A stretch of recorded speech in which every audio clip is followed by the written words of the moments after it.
Hello everyone, welcome to SR tutorials.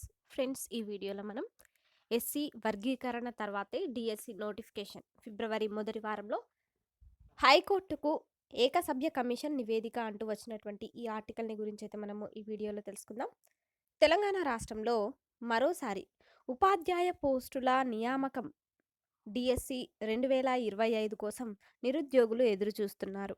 అయితే SC వర్గీకరణపై స్పష్టత వచ్చిన తర్వాతనే డిఎస్సి 2025కి నోటిఫికేషన్ జారీ చేసే అవకాశం ఉన్నట్లు తెలుస్తోంది. డిఎస్సి ద్వారా చేపట్టే ఉపాధ్యాయుల నియామకాల్లో ఎస్సీ రిజర్వేషన్లను ఉపకులాల వారీగా వర్గీకరణ చేపట్టిన అనంతరమే నోటిఫికేషన్ను జారీ చేయాలని విద్యాశాఖ భావిస్తున్నట్లుగా తెలుస్తోంది. దేశంలో ఎస్సీ వర్గీకరణ చేపట్టడానికి అనుకూలంగా అత్యున్నత న్యాయస్థానం తీర్పునిచ్చిన నేపథ్యంలో దేశవ్యాప్తంగా రాష్ట్రాల్లో ఇదే విషయంపై చర్చ జరుగుతోంది. అయితే తెలంగాణ రాష్ట్రంలో విద్య, ఉద్యోగాల నియామకాల్లో ఎస్సీ వర్గీకరణను అమలు చేస్తామని రాష్ట్ర ప్రభుత్వం ప్రకటించింది. ఈ నేపథ్యంలోనే ఇకపై రాబోయే ఉద్యోగాల నోటిఫికేషన్లలో ఎస్సీలకు కేటాయించే సీట్లను ఉపకులాల వారీగా కేటాయించాల్సి ఉంటుంది. ఇందుకోసం రాష్ట్రంలో ఎస్సీ జనాభా లెక్కలను చేపడుతున్నారు. జనాభా లెక్కల ప్రకారమే ఎస్సీ వర్గీకరణను అమలు చేసే అవకాశం ఉంటుంది. ప్రస్తుతం ఎస్సీలో మాల, మాదిగతో పాటు మాల, మాదిగ ఉపకులాలు కూడా కొనసాగుతున్నాయి. అయితే ఉపకులాలకు జనాభా దామాషా ప్రకారం కాకుండా వారందరినీ ఎస్సీగానే భావిస్తూ రిజర్వేషన్లను అమలు చేస్తున్నారు. ఈ నేపథ్యంలో ఎస్సీ రిజర్వేషన్లలో వర్గీకరణ చేపట్టాలని డిమాండ్ నెలకొన్నది.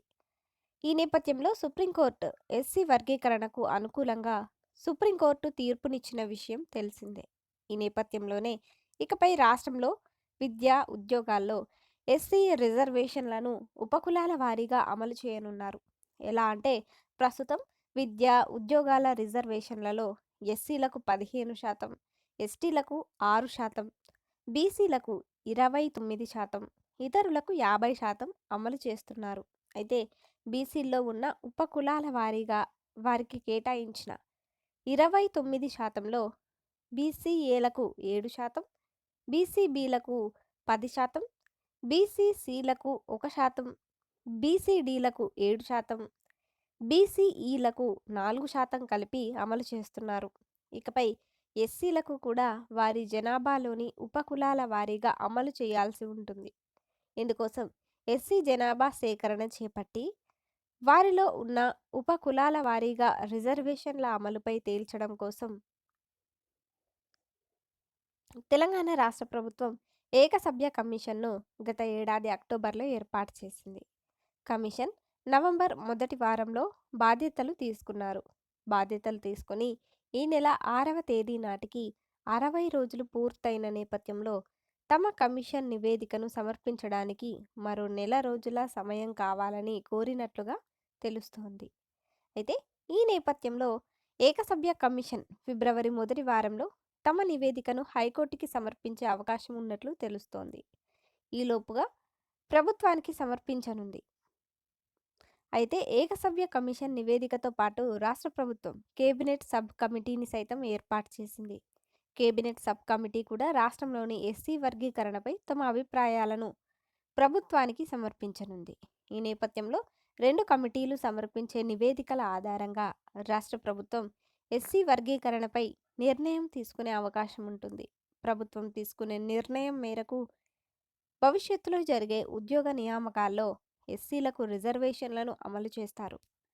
అయితే రాష్ట్రంలో ఎస్సీ జనాభా లెక్కలను అధికారికంగా 2011లో చేపట్టారు. 2021లో జనాభా లెక్కలు చేపట్టాల్సి ఉన్నప్పటికీ కేంద్రం చేపట్టలేదు. అనంతరం తెలంగాణ రాష్ట్రం ఏర్పడిన తర్వాత కేసీఆర్ ముఖ్యమంత్రిగా ఉన్న సమయంలో సమగ్ర కుటుంబ సర్వే నిర్వహించారు. అయితే ఆ సర్వే వివరాలను ప్రభుత్వం అధికారికంగా ప్రకటించలేదు. ఇప్పుడు కాంగ్రెస్ అధికారంలోకి వచ్చిన తర్వాత సమగ్ర సర్వేను నిర్వహించింది. వాటి వివరాలను కూడా ఇప్పటి వరకు ప్రకటించలేదు. ఈ నేపథ్యంలో ఎస్సీ వర్గీకరణకు అధికారికంగా 2011 జనాభా లెక్కలను ఆధారంగా చేసుకొని ఆధారంగా చేసుకొని లెక్క కడతారా? లేకపోతే 2021లో ఉన్న జనాభా ఆధారంగా చేపడతారా? లేకపోతే 2015లో కేసీఆర్ ప్రభుత్వ హయాంలో జనాభా ఆధారం చేసుకుంటారా?